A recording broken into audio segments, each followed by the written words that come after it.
Welcome to the Endless Honeymoon Podcast Secret Dump.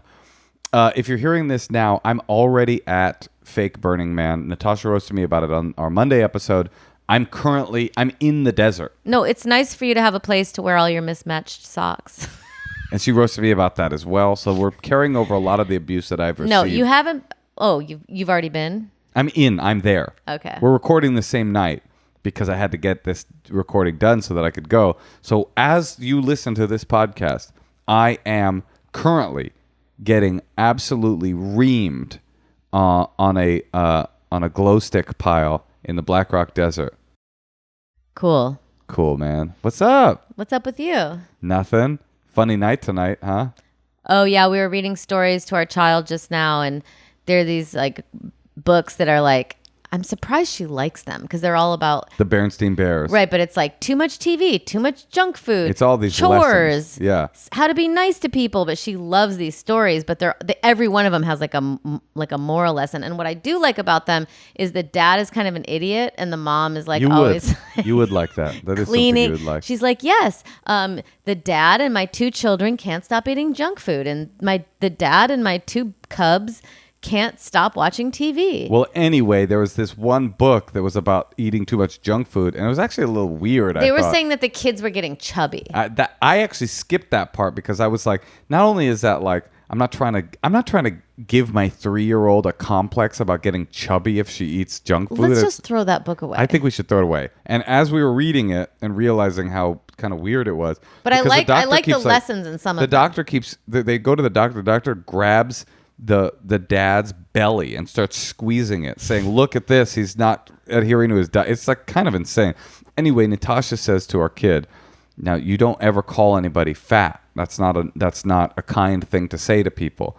And she looks at Natasha and says, "Oh, you want me to say it?" She said, "Well, okay. Well, what about fat pig?" "What about fat pig? Can I call someone a fat pig?" And I was like, "No."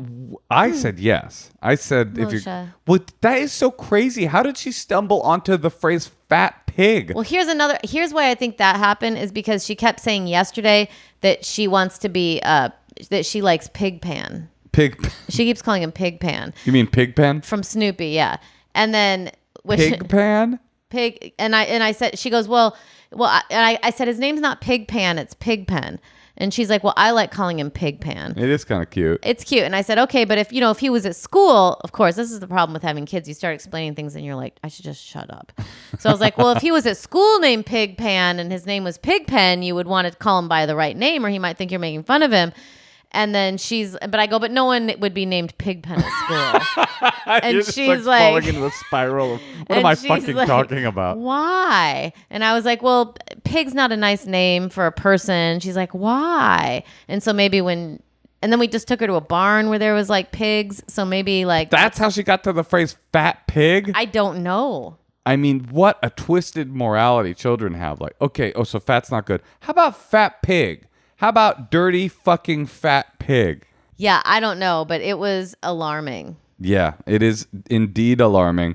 We did tell her probably not on the fat pig tip. It's hard. It's hard knowing what to like pump their brains with. Yeah, I hear you. You just do your best. That's all you can do. People say that, but it's like, okay, well, are you doing your best all the time? I didn't do my best today. But that was the best you could do. Doing your best today was not doing your best. It's like Pig Pan. Shall we play some secrets? I would love to hear a secret. As would I. Hi, Moshe and Natasha. I got a secret for you today. Whenever I work out and then shower, I'm often still really warm from my workout, so I get a little sweaty post-shower. I'll have my hair wrapped up in my towel, but before I put my bra and underwear on, I need to dry off because it's really gross putting them on when you're a little sticky. So I use my husband's towel to wipe my vagina and boob sweat. Okay, thanks for listening. Bye. Why? Moshe would love that. But why do the husband's towel? Why not use your own towel? Wouldn't you like that? If every time you took a shower, you specifically picked up my towel to wipe your vagina? Who cares? It's clean. You should be so lucky. I am so lucky. I am lucky. I like it. She should wipe it on his clothes too.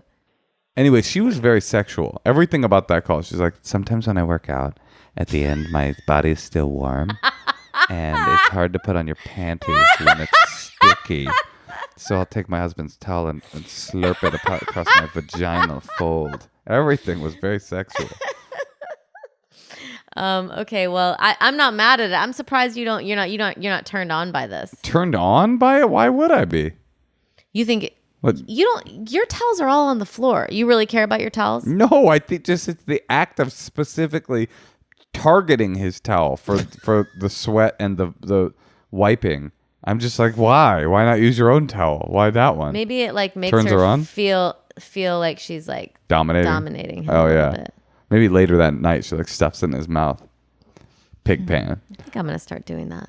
All right, do it. Fuck it. Go ahead. I don't care. Let's hear another secret. Moshe, Natasha and Moshe.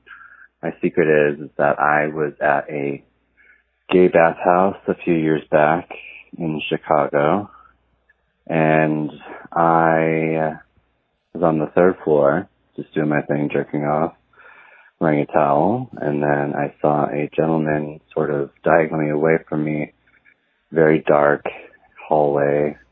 He was watching me, so I approached him, and then very well built, nice arms, chest, very handsome face. So I approached him, immediately just went straight to his cock, started going down on him, and my left hand is kind of working it with my mouth. And then as I reach around with my right hand, I feel what I thought was to be a gluteal muscle, but turns out to be a piece of metal.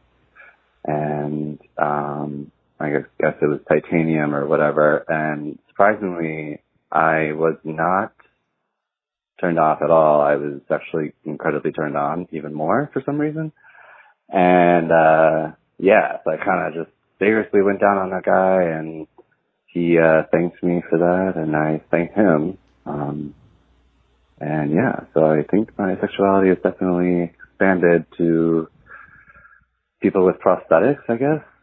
I don't know. Maybe it's something about the story behind it or something. I don't know. It's really hot to me. But it's something I learned about myself, and that's my secret. Thanks. A lot of good stuff happened in that call. I like it. Well, just the idea that you have a revelation in mid-sexual act of a fetish you didn't know you had, like an accident, like it happened in real time. Mm-hmm. He thought he was going to grab an ass, but he ended up grabbing, I guess. What I didn't understand was it a robotic butt? Was it a leg that went all the way up and then wrapped around to be a prosthetic butt? I don't know. But anyway, I think that's interesting. Like he thought he was Wait, do you know what it was? Look. A fake leg. Yeah, a fake leg, I think. But he went to grab the ass and there was just fake leg there. But then in real time to be like, this is so hot. It's like half flesh. Cyborg. Half. Yeah, I could see that. Also, I want to know maybe this guy can call us back. What's a bathhouse like? Like, what do you do? I know. Do you walk? Is it like spa? going into the steam room that we go to? Right. Kinda? Is it a spa where you can actually just spa? Do people ever just chill out and do like spa-ing activities, or is it just for sex? How do you get sex? Do you talk? Is it like how Moshe tries to act like Burning Man? People go there to not have sex? Like, no, it's definitely not. Are people that. like at the bathhouse like, I'm just here to bathe? No, but I wonder if anybody ever is. I know sometimes people go to just watch, like people that are trying to like come out or whatever. Because I know my friend went to a bathhouse once and he said there were two Hasidic Jews just staring at him as he had sex with another guy, and they were and he was like, "Do you want to in on this?" Is everyone naked there? I think so. I think you have to be in a towel. I don't know.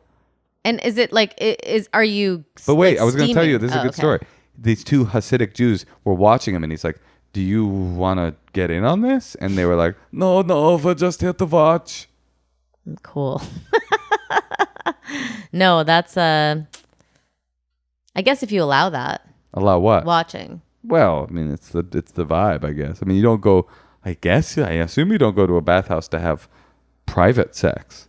Right. I guess I in my mind you'd want like a corner. Yeah, maybe you get a corner. But who knows? Anyway, call us back, or if it's not him, one of our gay listeners, call us. Tell us. Can we interview you about how How much does it cost to get into the bathhouse? Yeah, Moshe's really interested. Yeah, where is the bathhouse? What's the address to the bathhouse? How do I get to the bathhouse? Can they keep a secret? Do they tell your wife about it when you visit? I have a lot of questions. Okay, let's hear another secret. Hi.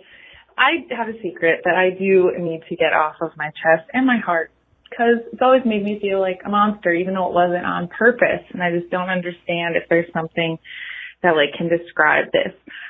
I was babysitting for a family one time. It was the only time. Has nothing to do with this though. I was helping out a friend and they had like maybe a 6-year-old and then like a baby. So I don't know, 1 or 2. When I got there, the baby was in the bath and the mom was super nice. Everyone was super nice. And, you know, she just said, why don't you go sit with the baby in there while he's in the bath? And I was like, okay, great, no problem. So I was just sitting on the other side of the tub, baby splashing around, cute, whatever. I was grabbing his hands and like being cute and playful. And I was putting his little hand up to my mouth because I'm just like, that's so cute, your little baby fingers. And then I thought it would be like cute and funny to like put his fingers in my mouth and just say, hee hee. I did, and I accidentally, I don't know what it was, I bit down really, really hard on his like one little baby finger, and he started crying so hard. And I was completely just, it's like the feeling where I did not mean to do that, and it just bit down harder, and it hurt him. He was crying. The mom started running, and like, oh my God, what happened? And I totally froze and panicked, and I just like acted like I didn't know why he started crying. I mean, I wasn't going to say I'm here to babysit your children. I bit your kid's finger off. And oh my God, I never told anyone that. It was so disturbing, and the baby was fine. I kept looking at his finger, and like I was so scared that it was gonna like leave a mark or a bruise, or I don't even know. Maybe it did.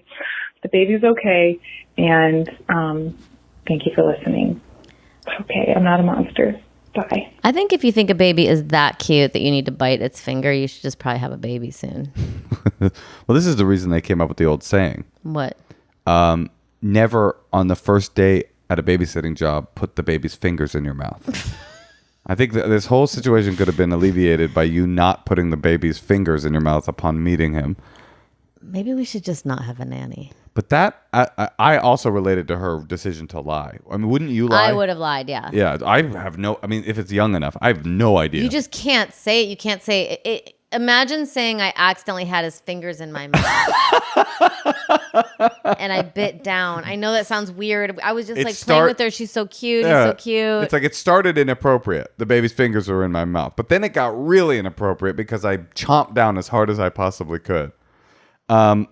Tosh, look, I got to go actually.